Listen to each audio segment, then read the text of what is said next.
Jai Hind everyone, myself Geeta Patel back with 5 new words which are going to be very useful for your government exams. Let's start. Number 1. Algori, a story with a hidden moral or deeper meaning. रूपक कथा, प्रतीकात्मक कहानी. एल्गोरी मतलब कोई भी story होती है जिसके अंदर मॉरल छुपा हुआ होता है और बहुत ही डीप मीनिंग होता है उसके अंदर. Number 2. Laconic, using very few words while speaking. संक्षिप्त, बोलने वाला. लैकोनिक मतलब बहुत ही कम शब्दों में समझा देने वाला. Number 3. Propensity, a natural tendency और इंक्लिनेशन. प्रवृत्ति या झुकाव. प्रोपेंसिटी मतलब नेचुरल टेंडेंसी से बात करने वाला या ऐसी कोई एक्टिविटी वो करता है. नंबर 4. ओपेक, नॉट क्लियर और डिफिकल्ट टू अंडरस्टैंड. अपारदर्शी, अस्पष्ट. ओपेक मतलब कोई भी चीज क्लियर नहीं होती है और बहुत ही तकलीफ से समझ में आती है. नंबर 5. रेसाइन, टू कैंसल और रिवोक ऑफिशियली. रद्द करना, वापस लेना.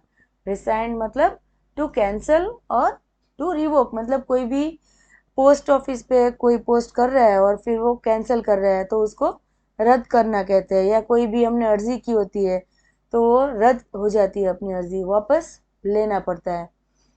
Now this let us use these 5 words and listen to a story. On a quiet weekend, the teacher shared a short allegory, Rupak Katha, with the class, explaining how small habits shape our future. The story carried a deep message, even though it looked simple on the surface.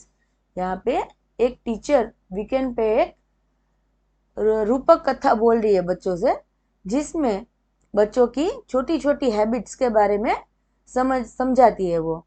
और वो story के अंदर बहुत ही deep message होता है पर दिखती बहुत ही सिंपल थी. During the discussion Rahul was very laconic, संक्षिप्त बोलने वाला, and answered in a few just words. But his replies showed clear understanding. वो जो राहुल था वो बहुत ही कम शब्दों में पूरी बात समझा दे रहा था और एकदम क्लियर थी उसकी बातें जो दूसरे को इजीली समझ में आ जाए. श्रद्धा on the other hand had a strong propensity, प्रवृत्ति, झुकाव, towards reading meaningful books on weekends. अभी यहाँ पे जो श्रद्धा है उसको बहुत ही स्ट्रॉन्ग रीडिंग की आदत हो रही, झुक रही थी उस तरफ, रीडिंग के तरफ, और बहुत ही मीनिंगफुल बुक्स पढ़ती थी. कब पढ़ती थी? वीकेंड में पढ़ती थी.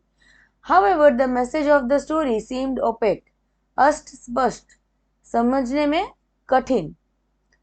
जो मैसेज वो स्टोरीज पढ़ रही थी उसमें उसको बहुत ही समझ में इजीली नहीं आ रहा था, पर थोड़ा तकलीफ दे रहा था समझने के लिए. To some students at first, after spending time reflecting over the weekend, they finally understood its deeper meaning.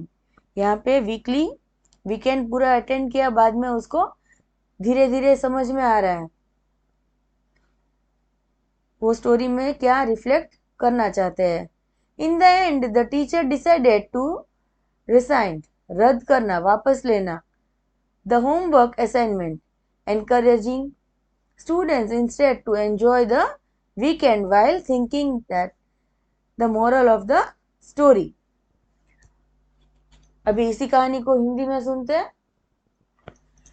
एक शांत सप्ताहांत में दोस्तों को एक समूह पहाड़ियों पर घूमने गया. उनकी यह यात्रा केवल मनोरंजन के लिए नहीं थी बल्कि एक प्रतीकात्मक कहानी की तरह थी जो उन्हें दोस्ती और सादगी का महत्व सिखा रही थी. उनमें से एक दोस्त आरव कम शब्दों में बोलने वाला लैकोनिक था, लेकिन उसकी चुप्पी में भी गहरा अर्थ था. एक अन्य दोस्त में हर काम पहले से योजना बनाने वाले की प्रवृत्ति, प्रोपेंसिटी थी, जिससे समूह कोई परेशानियां से बचा गया. लेकिन मौसम की जानकारी अस्पष्ट हो गई थी. किसी को साफ नहीं पता था कि बारिश होगी या नहीं. इस अनिश्चित के कारण दोस्तों के ट्रैकिंग का अपना निर्णय रद्द डिसाइड कर दिया और सप्ताह को बातचीत, हंसी और साथ बिताने का आनंद लिया।